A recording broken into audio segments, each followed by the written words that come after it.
East Point Community School regular board meeting at 6:37. Can you please call the roll? Dr. Early, Here. Mr. Williams here, Mr. Roscoe, Present. Mrs. Richardson, Present. Ms. Chopa, Here. Mrs. Whitby, Here. and Mr. McCain. Here. Do you see Dan? No, he's not here. Okay, you have the President of Allegiance, please. I pledge allegiance to the flag of the United States of America and to the republic for which it stands, one nation, under God, indivisible, with liberty and justice for all.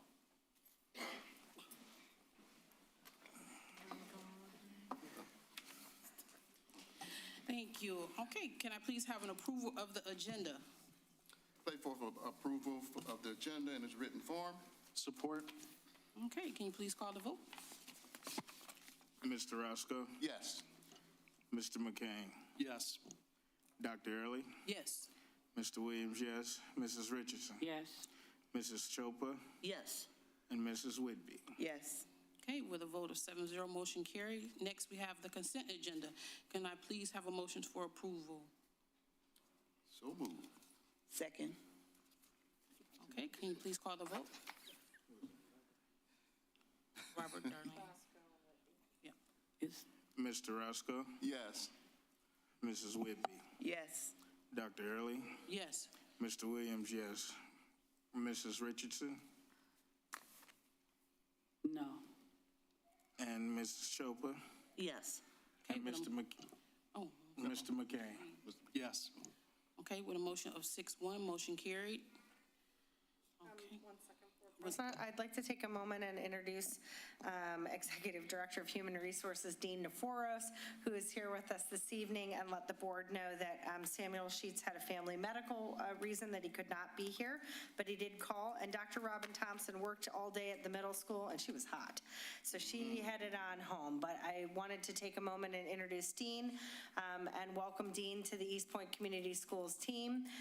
He did an interim gig with us for 90 days. I liked it so much that he decided to interview for the job, and it is our pleasure, and I think the board knows, based on our last closed session, what an asset that we found in bringing Dean DeForos onto the team. So I'd like to be sure to pause and thank him for his time and joining the team. Okay, next we have superintendent's report. Good evening, ladies and gentlemen of the Board of Education, and those of you joining us at home. I don't know if you've been around a minute, but we've been talking about a campaign for excellence at East Point Community Schools, and that's in everything that we aspire to do. And I'd like to start the superintendent report by recognizing the Hillside Foundation, who would like to come up this evening, led by Mr. Mark Belts, and this group of gentlemen, Mark Belts, Mike Richard, Vincent Malfino, Matt Morset, John Olinsky, Justin Gamola, Matt Fulgenzi, and Robert Dolan are all former graduates of East Detroit, then East Detroit High School.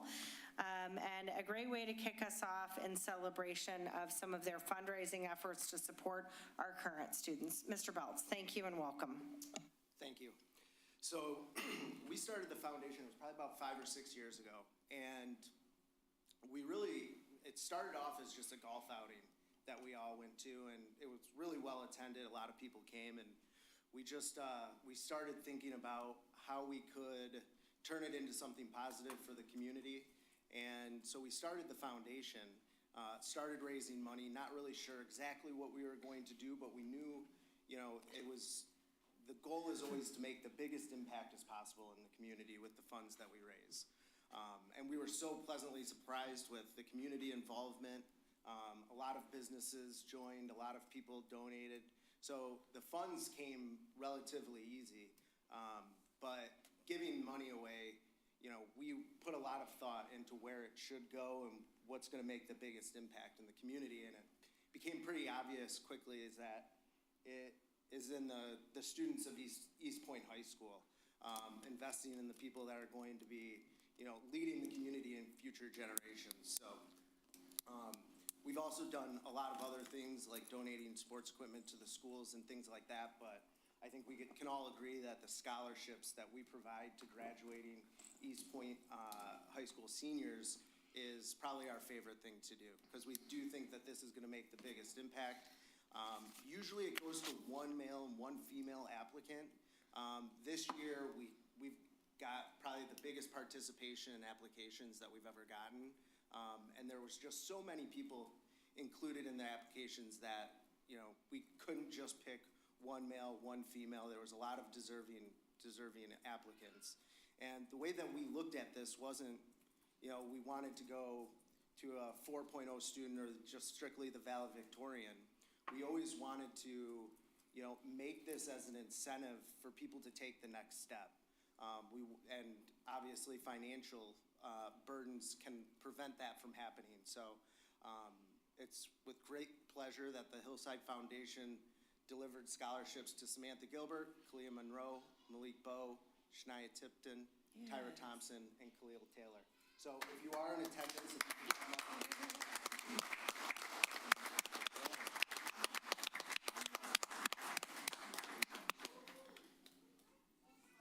Congratulations.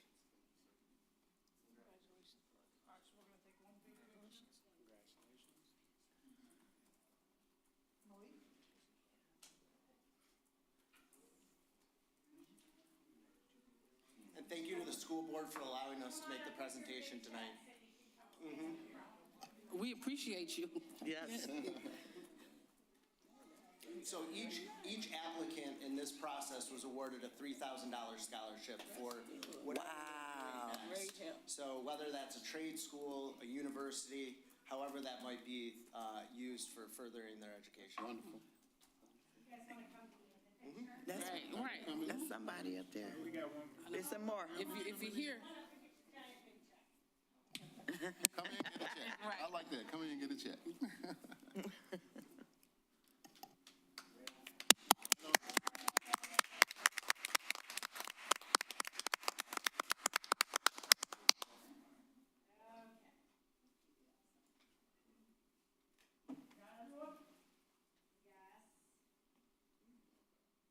guys have to come in just a smidge.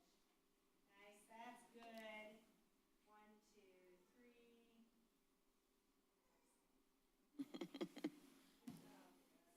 Beautiful.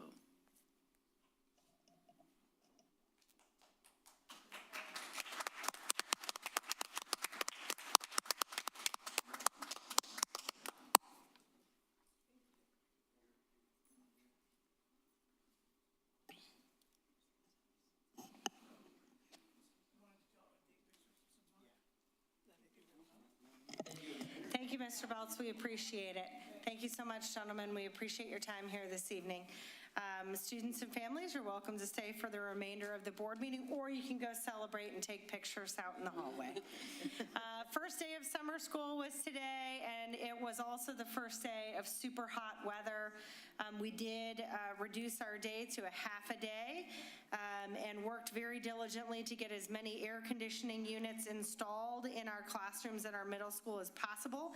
We have more on the way. We will be a half day as well tomorrow due to the high heat temperatures.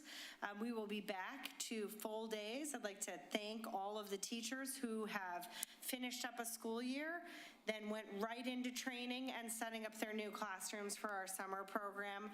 But we are very excited about the opportunities that they will provide to our students.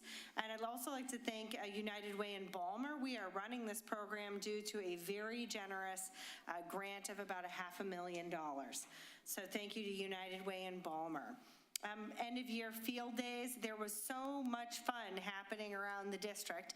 We couldn't possibly fit it all into one slide. So here you see Crescentwood Forest Park and the ELC. And then here you see the middle school, Pleasant View and Bellevue. There were field days everywhere, lots of fun times keeping our kids engaged and helping with the end of the school year. A very special day at our Early Learning Center is Family Flower Planting Day, where our families and our children come together to plant flowers and bulbs at our Early Learning Center.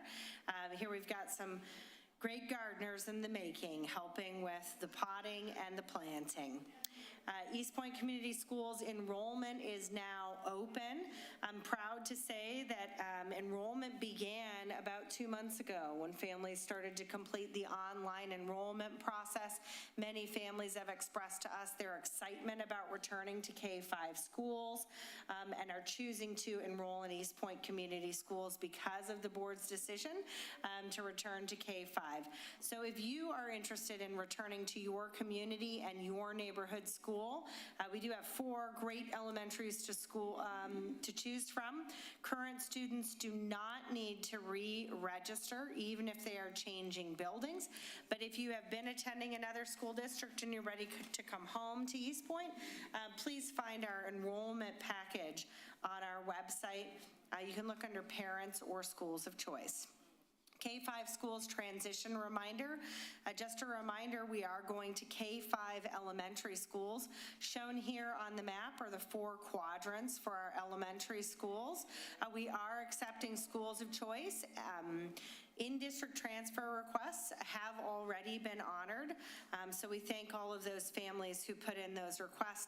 Requests from now on will be based on space and availability, but we do encourage families to please apply to East Point Community Schools. Summer Meetup and Eat Up, we are offering free breakfast and lunch. It will be available to children 18 and younger at 2 locations, Monday through Thursday at East Point Middle School and East Point High School. Breakfast will be served 8 to 9, and lunch is available from 11 to 12:30. Upcoming events, again, summer programs will be Monday through Thursday and will go through July 24th. Our central office will be open for business and student enrollment Monday through Friday, 8 a.m. to 4:30 p.m. And that concludes the superintendent's report. Thank you. Thank you, Superintendent. Next, we have the hearing of the public for agenda items only. Is there anybody who wishes to be heard?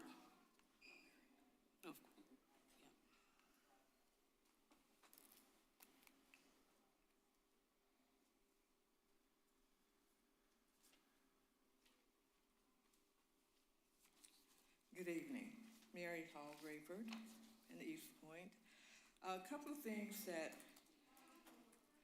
I needed to address. I realize you're not going to be able to give me an answer, but when I was calculating salaries of, I guess it's just the finance director, I didn't know if this was a 10-month or 12-month employment status. Because at 10 months, that would be $340,000 a year, and at 12 months, $408,000 a year. So I wanted people to really consider that.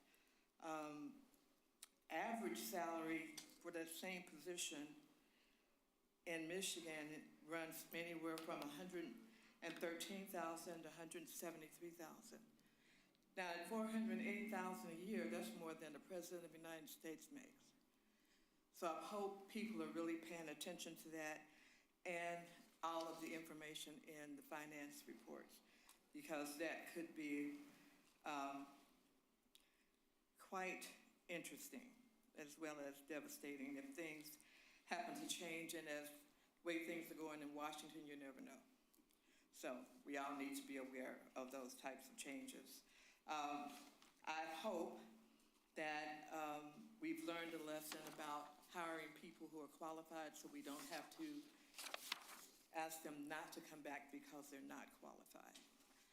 That's important not only to students in the classroom who get used to one individual, but also for the mental well-being of others.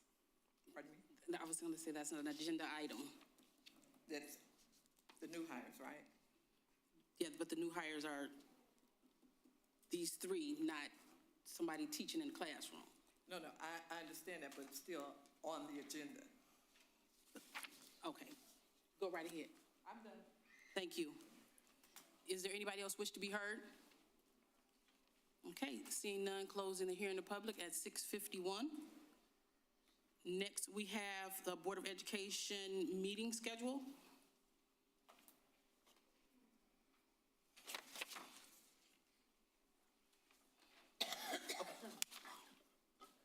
Did everybody? motion to approve. Yeah, I wanted to make sure everybody's seen the meeting schedule in the board book. Okay. Okay, can we have a motion to approve our meeting schedule? It is a 12-month meeting schedule with 2 days in July, in August, and in December. The rest of the month is 2 days. Yep, July and August are One one day, day. 1 day. And December The rest is of 'em are 1 2 day. The days. rest are 2 days. Yes, I'm sorry. And August. July, August, July and and December August. are 1. And exactly. That's what I was saying about it. No, no. I make a I motion? said it backwards. Yes. Okay, Ms. Chopper. Support. And Mr. McCain. Okay, can you please call the roll? Yes. Yes. Dr. Early, Yes. Mr. Williams, yes. Mr. Roscoe, Yes. Mrs. Richardson, Yes. and Mrs. Whitby. Yes. Okay, with a motion, with a vote of 7-0, motion carries. Next, we have curriculum presentation, curriculum instruction updates. Good evening, Board of Education, and those of you joining us at home from your remote location, maybe Traverse City, but I'd like to welcome to the podium Lisa Petrella, Donna Fabian Grossman, and Cindy Williams Sandoval to share more about our curriculum team and give us some updates. Lisa Petrella. All right. Good evening, Board of Education, Superintendent Gibson, and members of the community. As Superintendent said, I'm Lisa Petrella. I'm the proud curriculum director for East Point Community Schools. She had already introduced Donna Fabian Grossman, our MTS coordinator and EL coordinator this year, and as well as McKinney-Vento liaison, and our K-12 district librarian, and our literacy ambassador at the county level, Ms. Cynthia Williams Sandoval. Our team collaborates on many initiatives throughout the school year, and we work directly under our leader, Assistant Superintendent Stephanie Fleming, who wishes she could be here with us tonight, I'm sure. Our team's mission is guided by the following questions, which to a trained ear do indeed mimic the essential PLC questions that teachers use to dig into their student data on Late Start Wednesdays. We start with, what do our East Point students need to learn? This is my 3rd year in this office, and a big part of my work has been to facilitate the adoption of high quality curricular resources that are aligned to Michigan State standards. We prioritized ELA and math, but you'll see that we have added in some other subjects a bit later in our presentation. For question number 2, how do we know that our students are learning? We use our sacred PLC time on Wednesday mornings for this purpose. We had a large-scale reboot back in January after taking our school leaders and teachers to Oklahoma City. Teams came back ready to dig into data-driven instruction. We have a balanced assessment system, which includes formative and summative unit assessments, benchmark assessments like NWEA and iReady, which we'll be talking about tonight, and state assessments that we give in the springtime in the state of Michigan, and those are, of course, MSTEP, PSAT, SAT, MyAccess, et cetera. Hearing teachers talk about student data and being able to know what each student knows and can do has been a highlight of this particular school year. There's been quite a revival, and it's been really, really fun to watch. A big question for us tonight is that, third one down, how do we respond when students fall behind, or perhaps when students are leading the pack in their classroom? We provide both academic and non-academic supports that address the needs of the whole child, whether it's intervention or enrichment or extension activities for students who are proficient. Donna is going to hit on some of this in a moment during her MTSS part of this conversation. For that 4th question down, collectively, we increase instructional competence through professional development, by engaging in coaching cycles with our staff, with our instructional coaches, our consultants, our educational partners through the MISD or our MSU outreach. We provide teachers with quality resources, time to analyze their data, to plan instruction, and give lots of ongoing support. It's something that we actually take great pride in. Of course, coordinating this work is made easier with the district's strategic plan. All of our goals, continuous improvement cycles, how we spend money to close gaps and increase student achievement all connect back to this plan. It's truly our North Star, and we've done a lot of work in a relatively short amount of time because we've stayed true to what we set out to accomplish. Goal Area 1, student growth and achievement. Obviously, the curriculum is a key component to this part of our strategic plan. We believe it's our duty and responsibility to provide a guaranteed and viable curriculum to our staff and students. It's the first step, and we are grateful to this board for investing in this process. Some of you have seen on the next slide the timeline before. If you fast, yep. Since January of 2023, we've adopted grades K-8 math, grades 9 through 12 math, 6-12 ELA, art, K-12, and this year our K-5 ELA curriculum. We are at varying stages of implementation. We know we can't just give teachers the resources and walk away and not provide that professional learning and ongoing support. We've been very intentional and strategic, and it's made a world of difference, but we still have a long way to go. The K-5 ELA implementation has been relatively smooth this year. Teachers were already familiar with that iReady platform, and we're also so very happy to get some new resources. If you remember that, it was about this time last year when we came to you asking for that approval of that new resource. It's been so great to see so many happy faces, both little ones and adult ones when we've visited classrooms throughout this year. They've been very grateful for that new ELA. Notice the timeline also shows a new square for spring 2025. We began the adoption process for grades 6-8 science and a high school Spanish resource. World languages are required for EHS students for graduation. We decided that we could kind of slip in these two areas of, because there was an area of need, and we could roll these out easily in the fall. Not taking our foot off the gas of what we already have going on there with our math and our ELA. I will be reaching out to each of you shortly to give you an opportunity to preview our recommended resources. So stay tuned, that's coming up in July. Professional development is a very fun part of my work, connecting teachers to meaningful learning opportunities that will give them what they need to be successful in the classroom.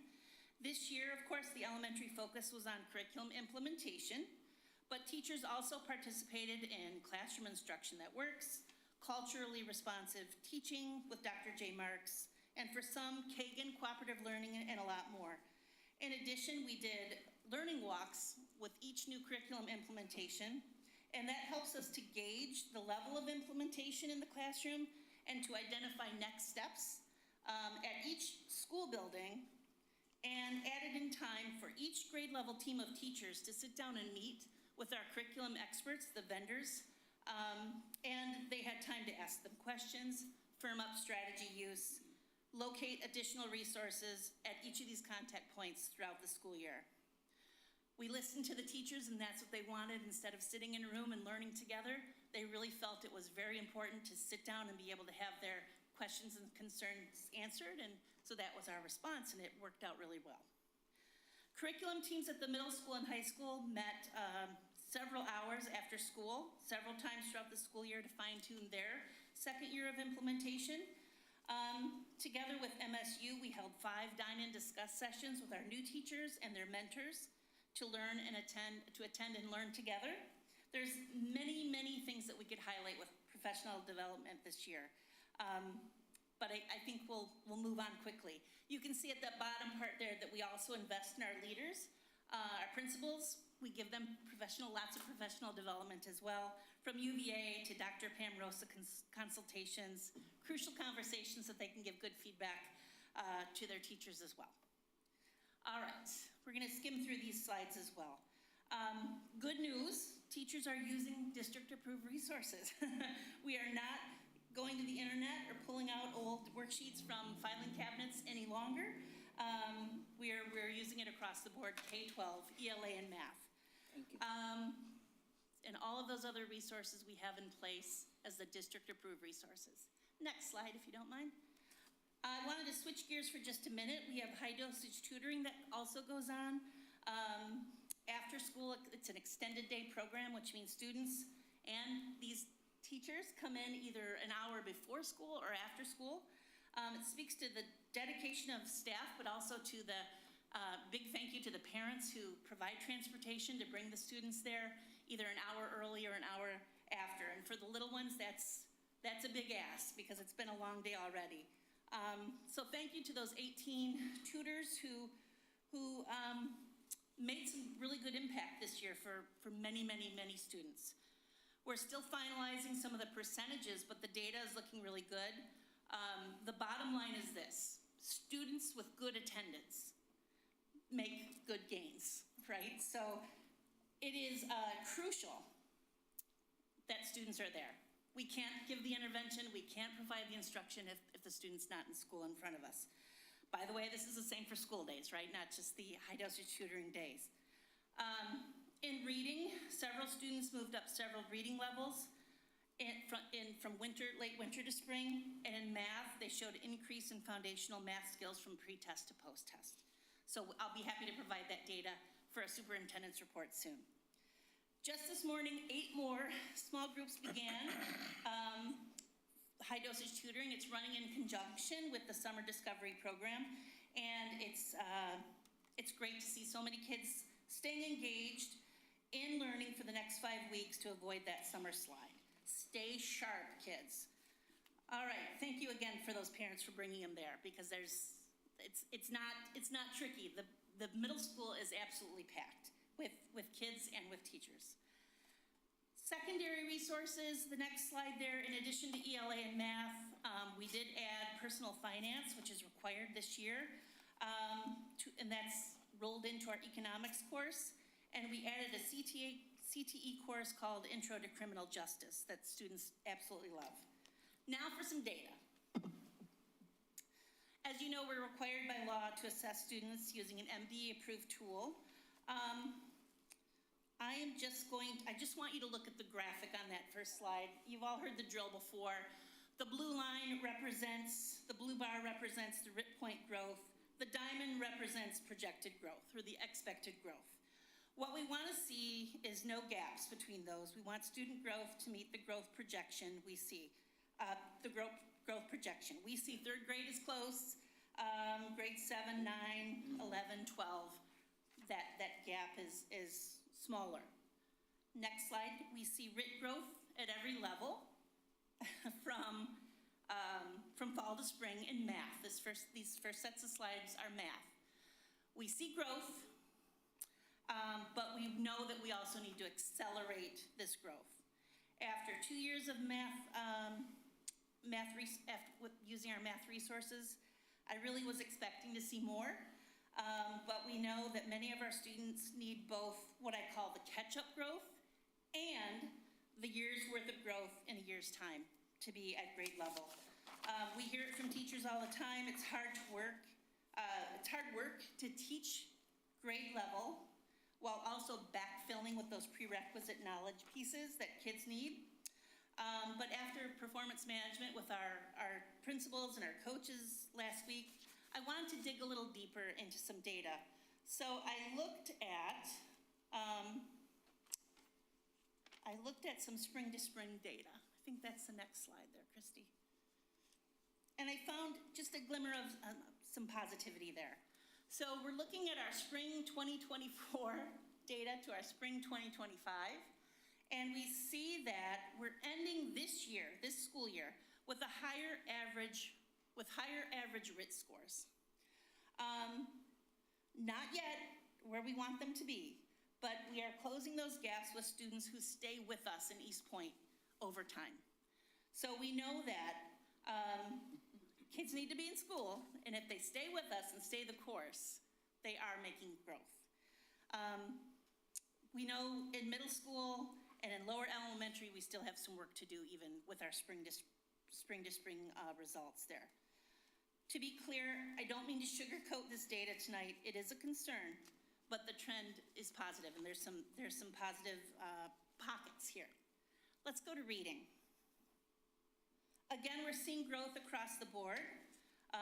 High school is doing well with their new resource in ELA, and those regular department meetings that they engage in. I needed to remind myself where we started 3 years ago, so I looked back at the data from when we first began our strategic plan, and this was interesting. In the spring of 2021, so this is post-pandemic, we were seeing negative growth, fall to spring on NWEA. In fact, in 2021, we had negative growth from fall to spring in grades 5, 8, 10, 11, and 12. The following year, again in 2022, we had negative growth, fall to spring, in grades 9, 10, and 11. So we know we're moving in the right direction. We're no longer seeing negative growth from fall to spring. We are moving kids. And again, I think that that push that they're doing at the high school is making a big difference. Finally, before I turn the mic over to Donna, I'd like to give you a peek at some iReady data. Okay, so for this first data set, we're looking at math again, K-8. This is all students in the district combined. The data story is the same. Our students need to meet stretch growth goals to catch up. We know that. When we started the school year in September, 4% of our students were in that green section that's on the bottom, actually on the bottom. So if you look at the slide, spring is on the top, fall is below. So in September, 4% of our students were early on grade level and mid or above grade level. By late May, when we finished this testing, that percentage rose to 18%. On the other end of the continuum, in the fall, we began the year with 58%, 2 or 3 or more grade levels below. But by year's end, that decreased to 40%. Again, not where we want it to be, but we're moving kids in the right direction. More green, less red. More kids in yellow that may just need those nudges, those interventions to catch up. In reading, the next slide, we see the same. Now keep in mind, this iReady data is K-5 ELA only, but we see a similar trend. 9% early on or above grade level at the beginning of the year. By spring, we see an increase to 29%. This is just year one of a new curriculum, so that's quite promising, but we do have a long way to go. You can count on our team to keep pressing forward. We're already putting things in place for next year. It's good to know where we're at, but we know we cannot stay there. Next slide, please. We know we need to stay the course with a lot of things, but we also know that we have a problem with our attendance. And again, not to steal your thunder here, Donna, you're our MTSS coordinator, and you will talk about this, but our work really goes together. Out of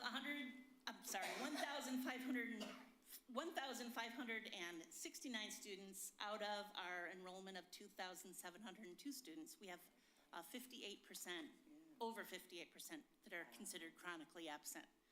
Chronically absent, the definition is missing 10 or more days of school. Wow. So we need to really hit that hard next year. So some next steps are, first of all, to get kids to school. If we're going to go forward with this campaign to excellence, we need our students here. The only way that we can make a difference in their lives is for them to be here learning with us every day. So a system-wide campaign for improved attendance is a next step for us. Curriculum implementation with fidelity, we're not letting our foot off the gas there. Raising the bar for accountability in our buildings with our leaders and our coaches and our teachers as well. High-quality professional development will continue. We'll provide more interventions for catch-up growth. We'll progress monitor to make adjustments in real time, so we're not just gonna wait until a year later when I have a Board of Education presentation to address the issues that we're seeing over the course of a school year. And we're gonna co-create and develop 90-day action action plans with principals based on our strategic plan goals for continuous school improvement. So we need teachers, we need students in class each and every day. I thank you so much for trusting me with this work. And I know that enthusiasm alone cannot get us where we need to be, and I intend to dig my heels in and get this job done, just like I promised you every time I came and brought curriculum adoptions before you. So I'm ready to keep on shamrocking next year, and I'd like to introduce Donna Fabian Grossman to talk about her work. Thank you. Good evening, and thank you so much for allowing me to present on the multi-tiered system of supports. And we fit into the second goal of this strategic plan. And like Lisa mentioned, we have all this amazing curriculum. And so with this amazing curriculum, we have to make sure all our students are able to excel to excellence. Next slide. The multi-tiered system of supports, which is an evidence-based framework that uses data-driven problem solving to integrate academic, behavioral, and social-emotional instruction and intervention, is a core goal to ensure students are achieving success, particularly those who are struggling. The whole purpose of this is actually a system of support that every district in Michigan should have in place. And right now, all of our buildings have a system in place. And what we have to make sure is that they're following through with it.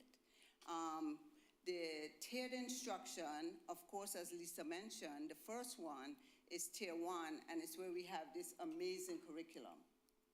And all students are able to be a part of that amazing curriculum.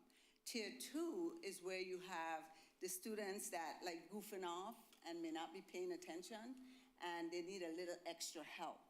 And so we have to make sure those students get on track and stay on track. Tier 3 is more like the high dosage tutoring, the students that are like a couple levels behind, and those are the students we're trying to bridge the gap on, that big gap we saw that we're trying to bridge. And this is really data-based decision-making, so everything the principals and teachers do is data-driven. So when they change an intervention or they plan for a new intervention, it's not something that they think up. It's based on what they were doing before, was it helping, what we're gonna do next. The next thing is, we need to, one of the things Lisa mentioned is attendance. So we wanna make sure there are 3 things we're focused on.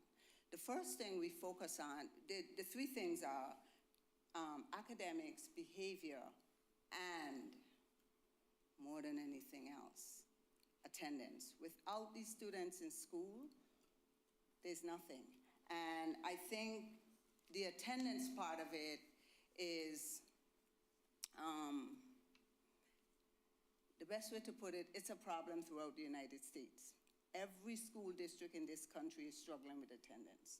But that's not an excuse for us to sit back and let it happen.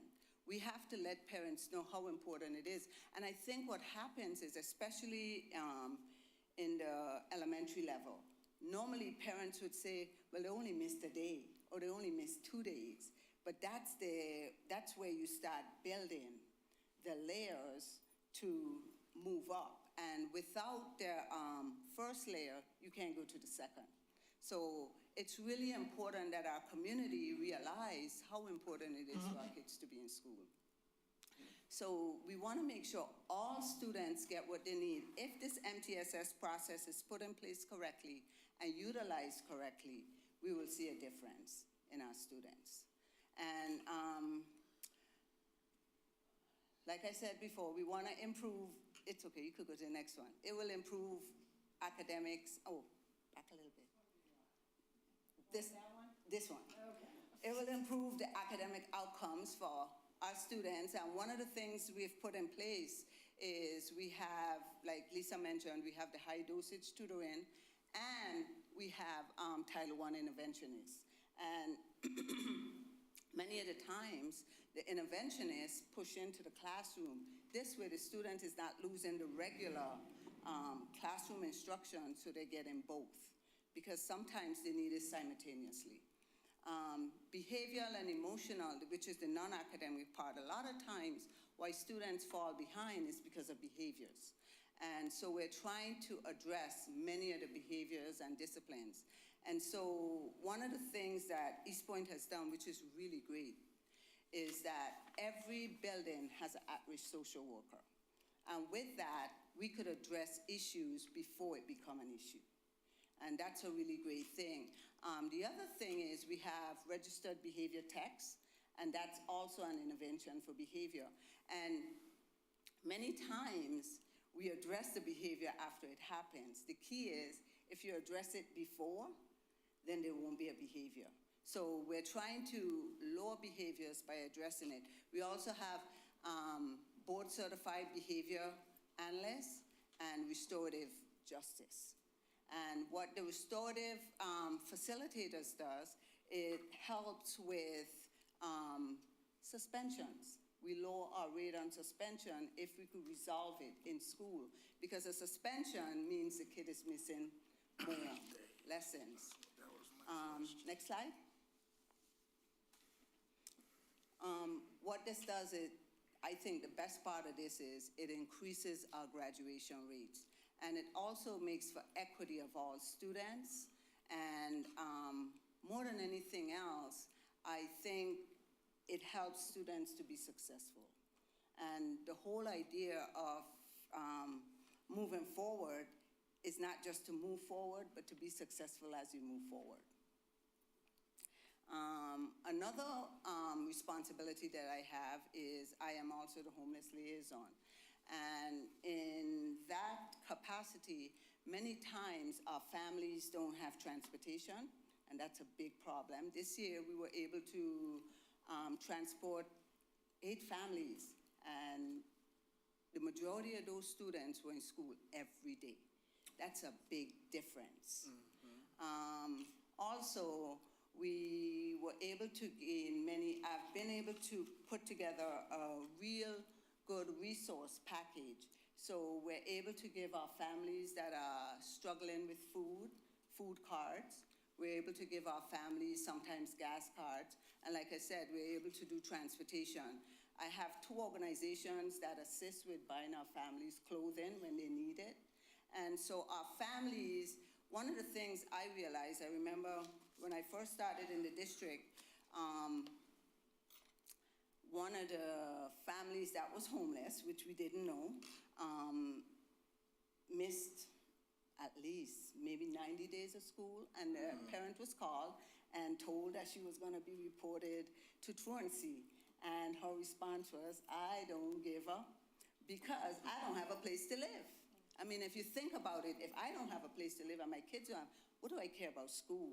So I think it's important that we really understand what our families are going through, and having at-risk social workers in every building, that's how we're able to. And we also have a video that all our staff watch on how to identify homeless families, because many times families don't realize they're homeless, because a homeless family could be someone that's couch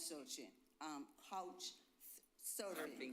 So staying with a family member, because at any moment that family member could kick you out and you are homeless. But people don't think they're homeless when they're in that situation.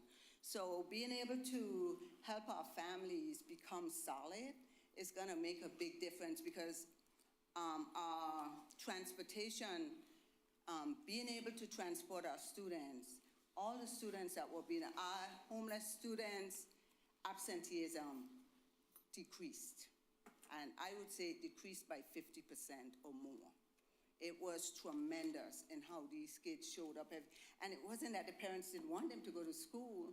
You know, I have a family that lives in a hotel, and every day that mom said, those kids never miss one day. And what I realized was they were missing our half days. And when I called mom to say because dad picks them up at the end of the day, and on half days, he's still at work. And so she didn't send them to school. When I asked her if that was the problem, she said yes. And so now we take them home on half days. So that's really, really important. So my realization is if we could really work with the families and also give, the whole idea is the support. People need support and the resources. And if they know the resources and support is there without judgment, they'll embrace it. Without So, judgment. the other thing I found is we have many single dads in our district.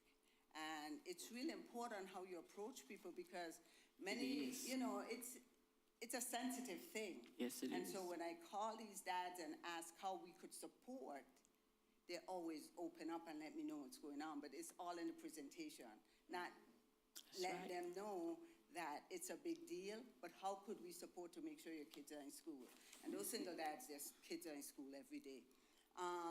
This year we've had, I think it's 55 homeless families, students, 7 foster care students, and we've been able to transport all, and they've all been able to get into tutoring. And the other great thing, I almost forgot, I didn't put it on there. We are able to send 6 kids, and 3 of those are on the homeless list to camp this summer, Camp Skyline. So that's a good thing. And that's my part. Thank you. You're welcome. Hi, I'm Cynthia Sandoval, and I want to first start with, these 2 ladies are superstars. So they have been very supportive of the libraries and everything that we've done all year.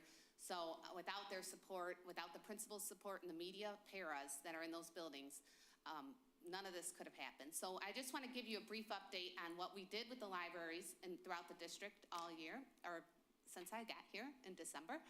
First, we did a comprehensive evaluation of all the collections. We weeded out a lot of old books that I don't think they've moved from the shelves.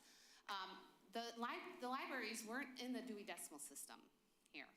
So I remember my first day on the job, I was doing this, like, oh dear.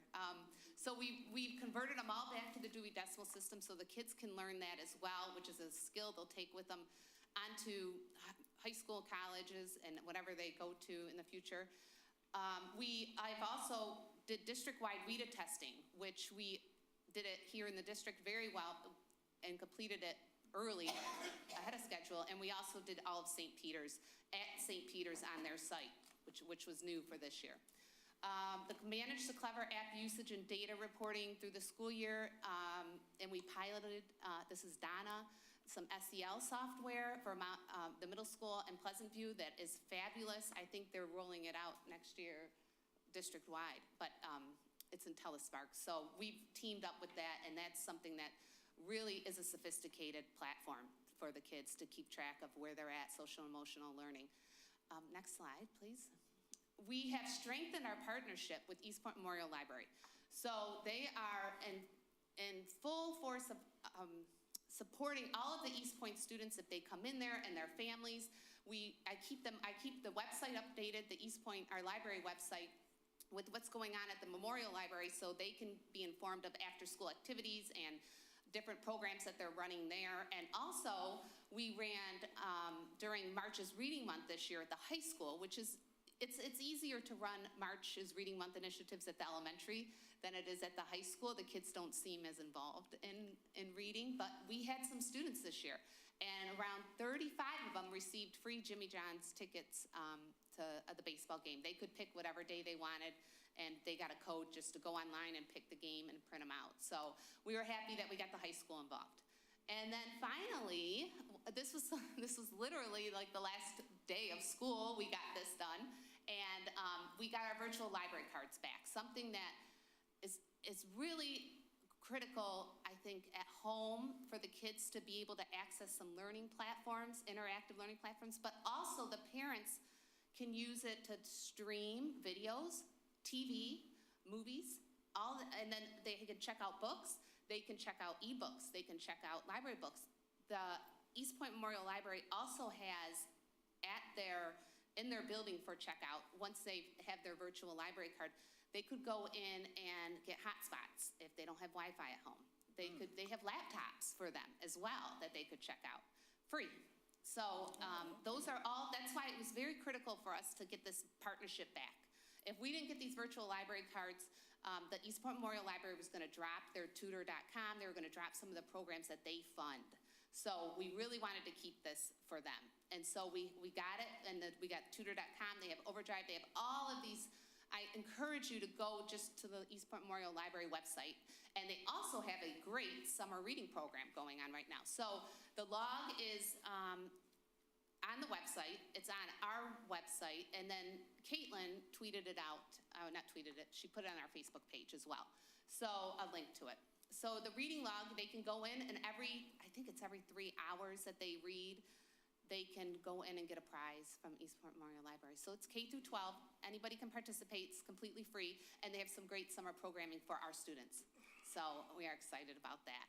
And finally, when the kids come to East Point schools, they have fun, a lot of fun. So just pause it for 1 second. If you, I don't know if the video will pause. I made this video of a journey through our libraries, and also highlights everything that went on in the buildings that when I was in the buildings and with the libraries, if something else was going on in the gym and I could be a part of it, I tried to slip in for a little bit of time as I went between the buildings. So this will highlight our libraries, but it's also going to highlight a lot of different things that went on throughout the school year this year. And I think you will see that when the kids do come to East Point schools, it's a lot of fun. It's not only about learning, but they have a lot of fun. So I am so impressed with what you guys have done this year, not in the libraries only, but around the district and in the schools, the programs you've offered. And hopefully this highlights a little bit of that for you. So go ahead and play it. And just so you know, Cindy, the sound is working. Sometimes it works and sometimes it doesn't. Today it's working.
We're going to pause it there because it's it's starting to struggle a little bit, and getting a little laggy on us. I'll just finish up with letting you know what the other slides were. We had given away, every elementary gave away summer slide, and high school. There's pictures in there. You can watch that later. But we gave away books for summer slides to all the students, and you could see how excited they are with all of their books. They each got 2 at the high school as well. And we moved all the books for the K-5 transition because the K-2 buildings had early readers, the 3, 4, 5 buildings had early chapter books. We needed to infiltrate those. So we, the media paras and myself, we got them all separated, moved to their respective new buildings, and they're still in boxes, but they're ready to go in the fall to get into those collections for the kids that are there. So thank you for everything, and I appreciate this opportunity. Thank you so much, Lisa, Donna, and Cindy. We appreciate all of you. Dr. Early has a question, so don't run away, please, and thank Not too you. many. Her saying she just started in December. Yes. So all of that. My first one is to you, Lisa. Yes. Do not be so hard on yourself, because I remember when we started that whole thing, we were looking at the curriculums, and you have to understand, not only are you suffering with the years of the COVID era, but you also are dealing with that summer slide on top of it. So it's not just like 2 years, it's 2 years in a summer, 2 years in a summer. You see what I'm saying? So please do not downgrade the work that your staff and you've been putting into it, because at the end of the day, you're not losing them. Every time you get a gain, that baby step is giving them a little bit more. And it is really good to see that, because we could have been going backwards, and you're not going backwards. Okay, I just really wanted to tell you that. Please don't do that, because it's not good for your morale or your people's morale. Y'all keep moving. One step moves a child. Every time a tutoring session moves a child, and that is what we want. If we got to do one baby at a time, we moving them. And Donna, I've been told that you're the parent whisperer. You can get some of these parents to do stuff that they know they're supposed to be doing. So please keep up the good work. You have been, I hear such great things, and just even the work that we do outside of just the school district type stuff, you are doing great work. And those parents appreciate it, because sometimes we just need somebody that... Room for cherry picking. I think you, all three of you, no stone was unturned. I think you, all three of you, no stone was unturned in the process of getting our babies where they need to be. But I had one thing that stuck in my head. Sure. And is there a target percentage? You said it was 58% absenteeism, the chronic piece. Right. Is there a targeted percentage you would like to get at a certain time? Well, actually, we're going to try to lower it this year. The entire United States, if I remember correctly, we're trying to go, because most people are at the 58%, down to 40. So, which is a big... That's huge. That's huge, yeah. But a big part of it is more involvement of parents. See, I think most parents really don't see one day as a big deal. But remember, one day adds up to 10 days, accumulates, and then right. it becomes chronic. Right. And we only have, 182 days? So it's a lot. And so the other part of it, too, is the teachers being aware that if you don't see a kiddo, not 5 days, 1 day, you jump right in and check. So, yeah, the hope is that we could move 10%. But phenomenal job. I mean, wow. I remember when. I got a question. Thank you. It's kind of leaning on towards what Mr. Roscoe was talking about, but of that 58% in our district, how do you know the percentage of those kids that are being suspended or expelled? How much of that 58% includes that number? We do have it, but we didn't have it prepared for this presentation, but I'd be happy to get that for you. We also track the number of days saved by using restorative justice instead of keeping kids out. But that's why the restorative justice. Yeah, I like that part. Having the BCBAs is so crucial, because it lowers the suspension. Yeah, and that's good. If we can, like you said, the goal is to keep the kids that we have in school. So the restorative justice piece I liked. I was just curious about that percentage. So thank you.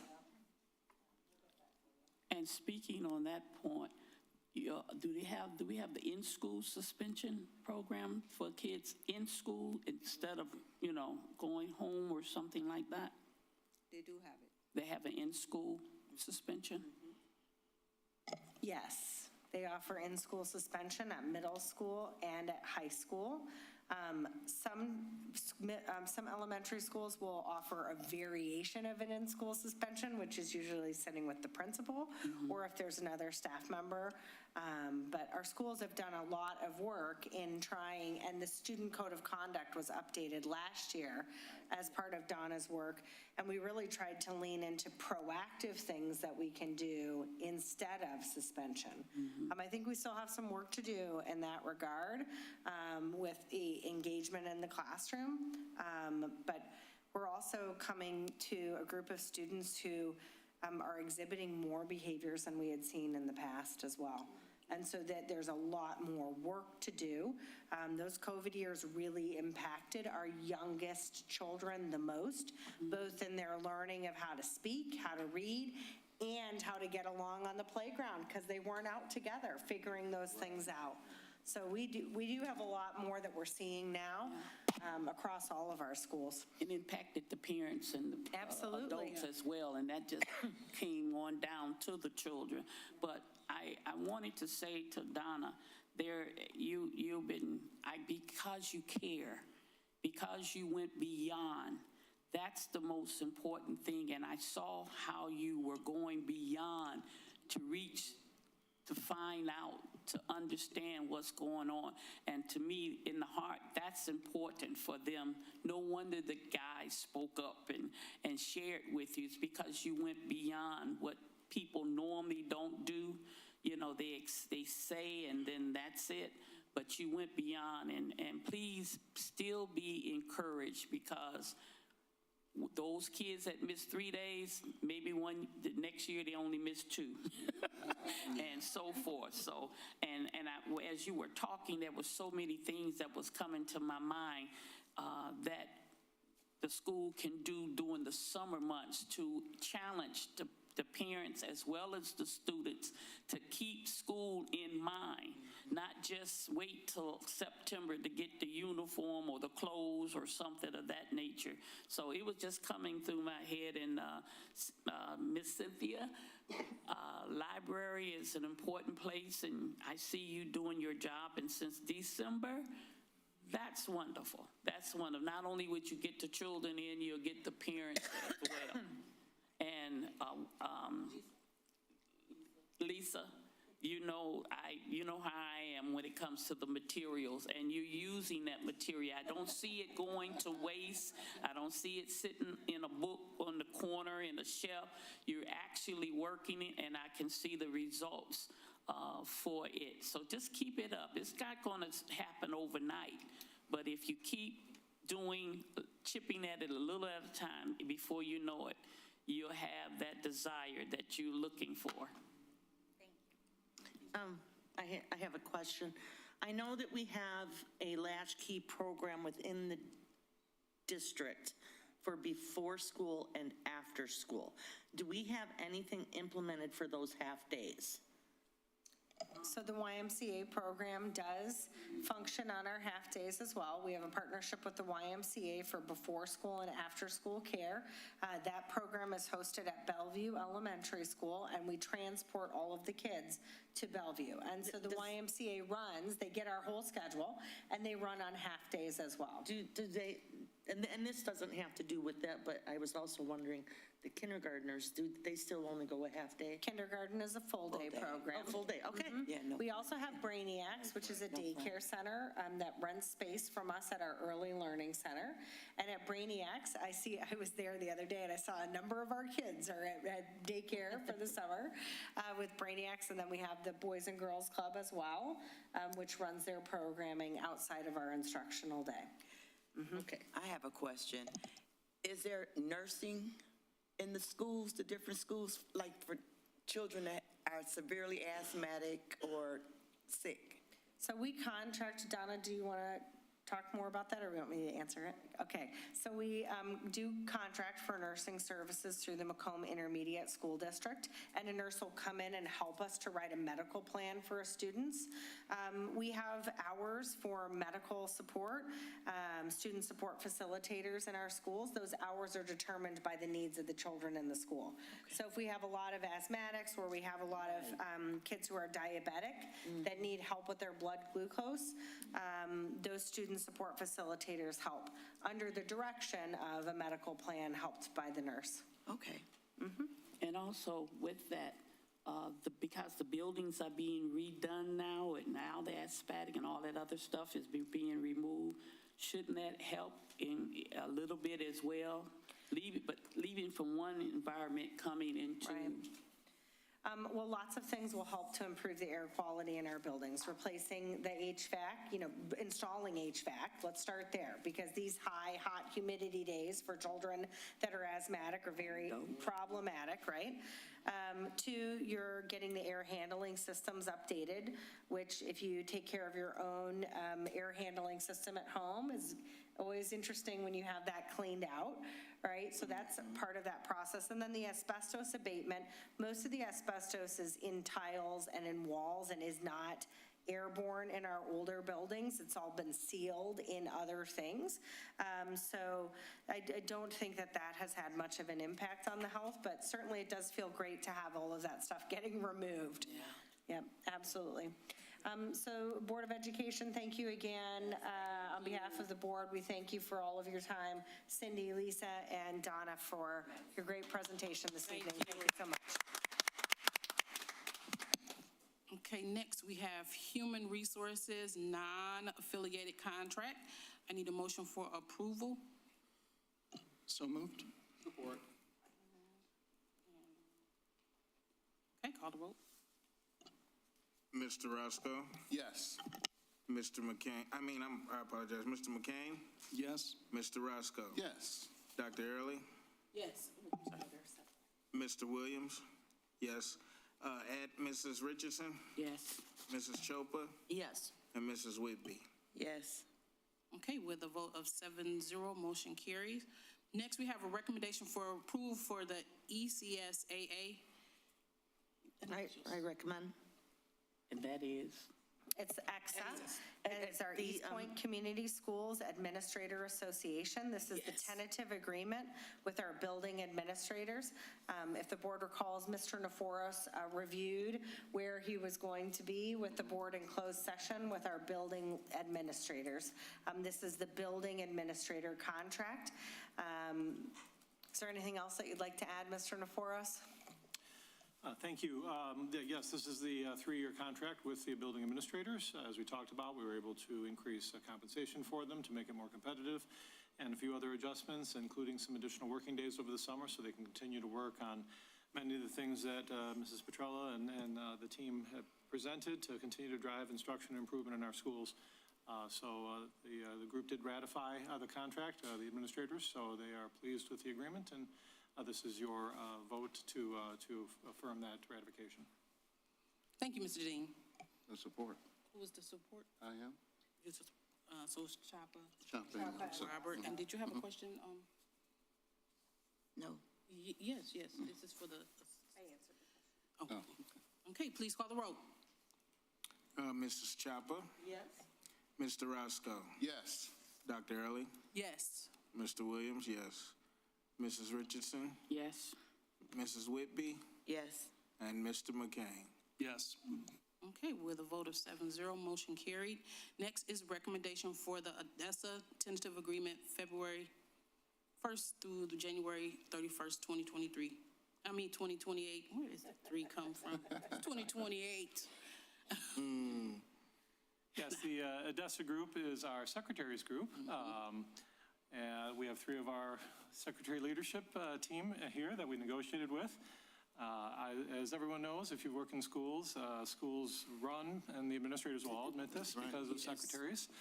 They take care of the administrators, they take care of the teachers, and of course, they take care of the students and the families in the school. Yes. So they're invaluable.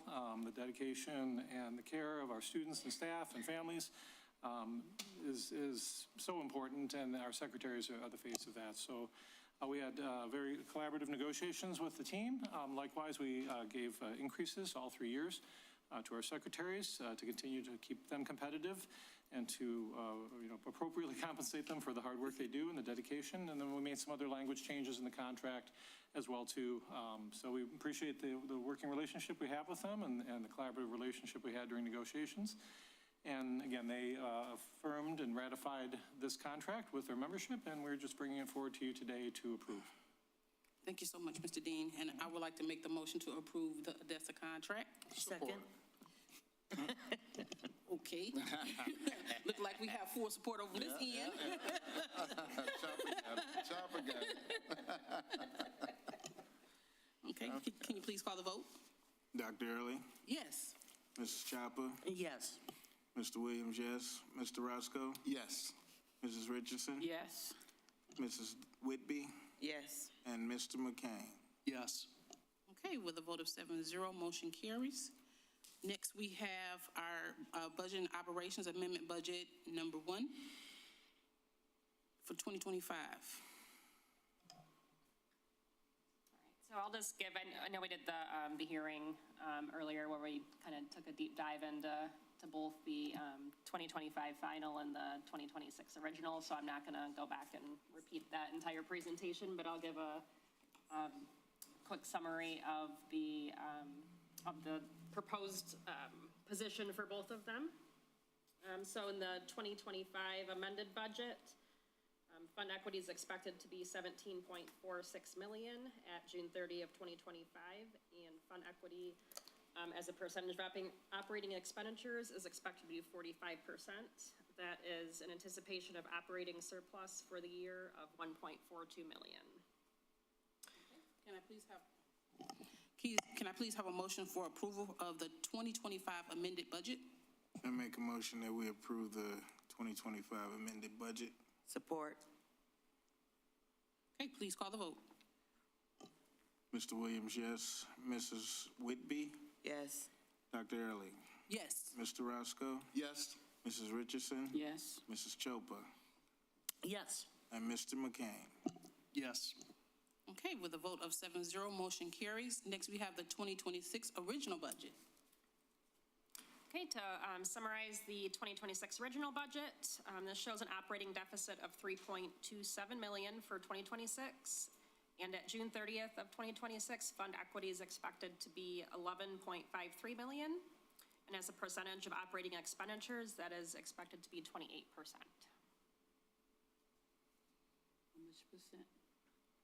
How much percent? 28. 28. 28, okay. I make a motion to approve. I need to make a motion. Go ahead. Oh, yeah, I make the motion to approve, accept it, whatever. Support, whatever. Okay, we have Ms. Chopper and Mr. Roscoe. Can you call the vote, please? Mrs. Chopper, Yes. Mr. Roscoe, Yes. Dr. Early, Yes. Mr. Williams, yes. Mrs. Richardson, Yes. Mrs. Whitby, Yes. and Mr. McCain. Yes. Okay, with a vote of 7-0, motion carried. Next, we have our second hearing of the public. Is there anybody who wishes to be heard?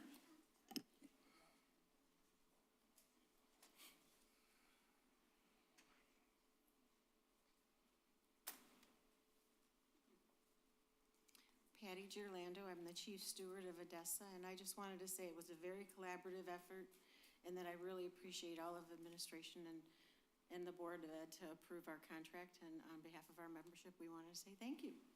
We're working hard, and we know that we're appreciated. Thank you. Thank you. you. Yeah, thank you. Secretaries work hard. They sure do. They do all the work. I'm not saying y'all don't do work too, but I'm just saying, those secretaries like. Let the secretary be missing, right? Let the secretary be missing and you. Yes, ma'am. Mary Hall Rayford. want to offer a bit of advice, a caution to some degree. Whenever someone is speaking from the podium during the hearing of the public, even if they're off, interrupting them is a cause for First Amendment violations. So please be careful of that. I know just from observing, whenever I get up to speak, there's this angst I see on people's faces. And I'm not going to apologize for having something to say, but I will always try my best to be respectful of everyone up here. To my knowledge, I have not been disrespectful of anyone. So we can all do this together because we need the community, and I'm working really hard to keep the community informed and aware of the things they can do to help our kids in this district. And I'm not alone. There are other people doing it as well. Why they won't come out is beyond me. I have no control over that, but I do have some control over what I do. So be mindful of attitudes as people are getting ready to speak, because otherwise it could set things in motion that nobody really wants to do. Thank you. Thank you. Is there anybody else wish to be heard? Okay, seeing none, hearing of the public closes at 7:54. Next, trustee announcements. Mr. McCain. All right, thank you, Board President. Couple things this evening. Thanks to the Hillside Foundation for supporting the future growth and development of your fellow Shamrocks, and congratulations to the students on your hard work within and outside of the classroom. I also wanted to congratulate all the staff on your new contracts. And we're happy to reward the hard work that you do every day to support our students. One of my favorite things in the superintendent's updates today was all of the kids planting plants. So if your little gardeners want to stay engaged and learn more, you can join the East Point Community Garden every Saturday during their garden parties from 10 a.m. to 2 p.m. And that's on 9 Mile across from the fire station. And I appreciated our district librarian's presentation. So I want to remind students, but also parents and anyone else watching, if you don't have one, go get your library card. There is so many resources available through your local library, and we have a phenomenal staff and collection, physical collection as well as digital collection. Last announcement for me, please come out and join us for the first event in our 2025 Summer Concert Series this Thursday, June 26th from 6 to 8 p.m. at the Spindler Park Hill, featuring the Shamrock Jazz Orchestra, which if you haven't seen them, they're a great group, and most of them are East Detroit High School band alumni. So this Thursday, 6 to 8 p.m. at the Spindler Park Hill. We'll food trucks and vendors, and there's a flyer available online and also here in City Hall for the additional dates and times and locations of those concerts. I want to wish everyone a safe and happy summer. I have two closing quotes. Keep love in your heart. A life without it is like a sunless garden where the flowers are dead, and that's from Oscar Wilde. And the second one is the glory of gardening. Hands in the dirt, head in the sun, heart with nature. To nurture a garden is to feed not just the body, but also the soul. And that's from Alfred Austin. Thank you. Okay, I also wanted to send a special thanks to Hillside Foundation for the scholarships, recognizing our fantastic students. They deserve it. I'm also very pleased that the district was able to negotiate higher pay for our faculty and support staff. It was needed. We really need to take care of our people. I also wanted to say, parents, please take advantage of the summer programs, not only through the district and the library, but the county as well has programs. Reach out if you can't find anything for your kid to do. Reach out to the district. Somebody will be able to put you in touch with all the information that you need.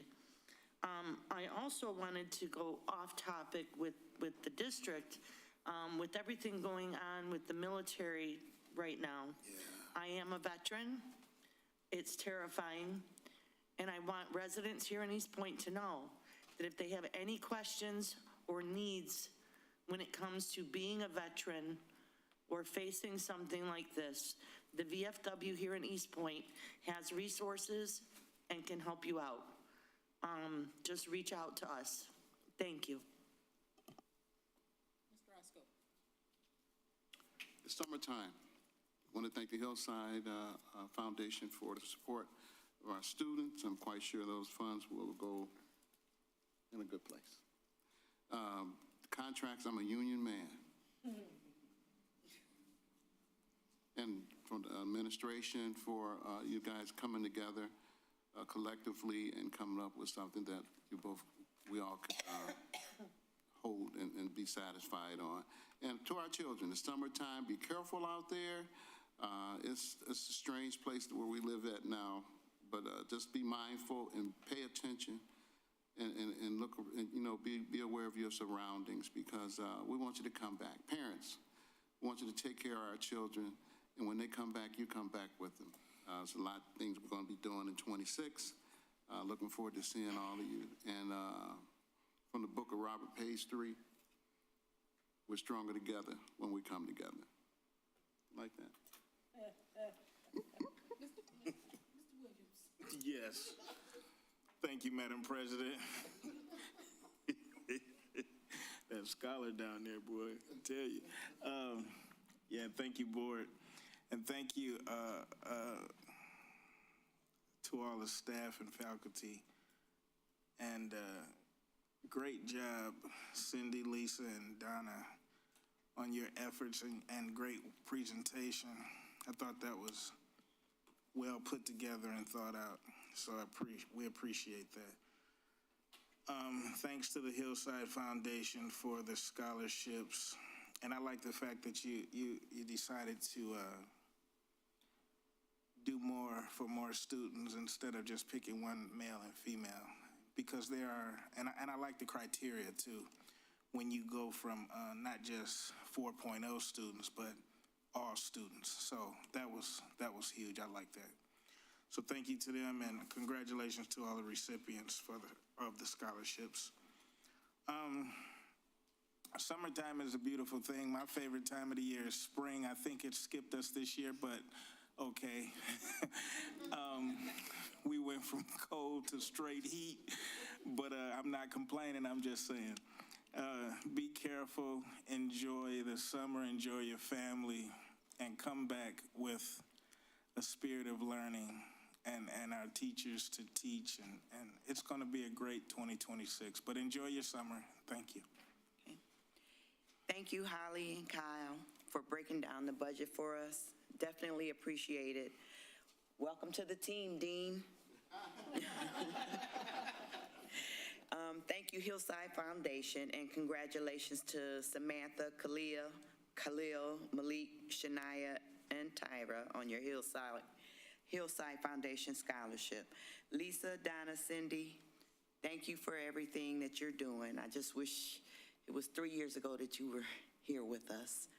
And so glad that you're thinking about bringing Spanish, because that'll be very, very good. It's summer, it's hot, tempers are short.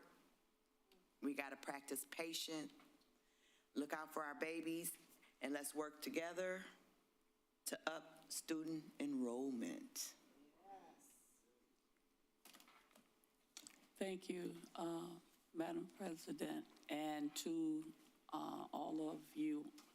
It has been a year of improvements and things trying to get us on board, and getting toward the end, you begin to see a little light, and I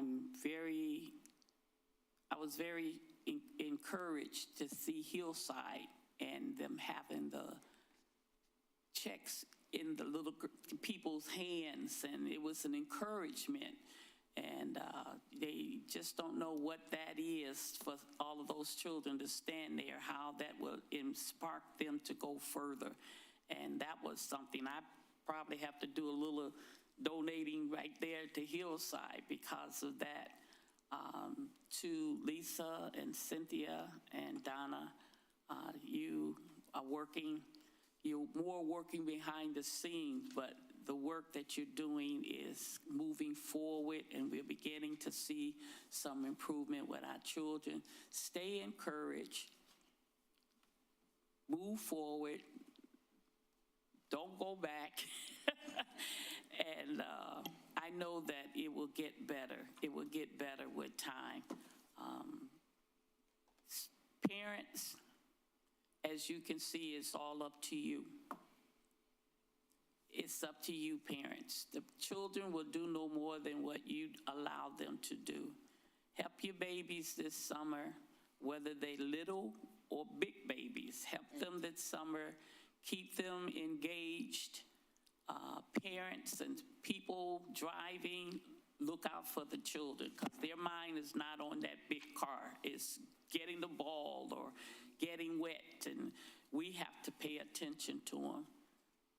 Be prayerful, be thankful, and know that this is just the beginning, especially for our kindergartens. And then you see them at graduation, and it's just such a wonderful thing. And so for all of the staff, those of you that are new and those that have you been here, thank you so much for the work that you've done. And thank you, board members. Appreciate you.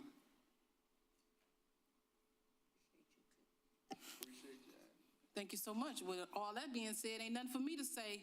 Thank you so much. Meeting adjourned at 8:04.